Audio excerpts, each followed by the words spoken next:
મોટાભાગે એવું જોવા મળે છે કે નાના માણસો કે લારી ગલ્લા તેમજ મજૂર વર્ગને બેંક લોન આપવાનું ઝડપથી પસંદ કરતી નથી.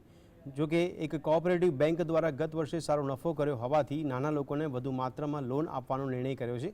બેંક દ્વારા સ્મોલ સ્કેલ લોનની યોજના પણ શરૂ કરી છે.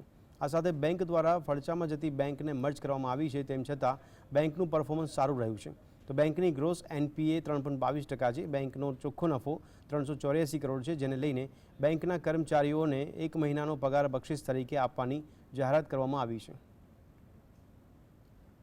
ये जो काम किया है वो न बोर्ड के खाली धोरण से, तत्व से, नीति से होता है, गवर्नेंस से होता है, बल्कि जो सेवक है वो सेवक जो सेवा अच्छी देते हैं उसके कारण ये होता है।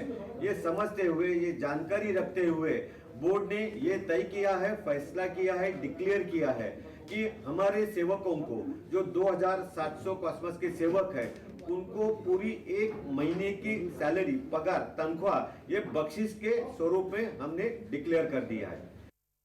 કર્યો છે સાથે સાથે અમારી કોર્પોરેટ બેંક તરીકે બહાર આવે એ રીતે કોર્પોરેટ કલ્ચર પણ શરૂ કરવા માટે આનું અભિયાન શરૂ થયું છે. જે રીતે પ્રાઇવેટ બેંકો સ્પીડી અને ખાતેદારોને ઝડપી સર્વિસીસ આપે છે એ જ રીતે કોસ્મોસનું નામ પણ ઝડપી સર્વિસીસ માટે બહાર આવે એ રીતના અમારા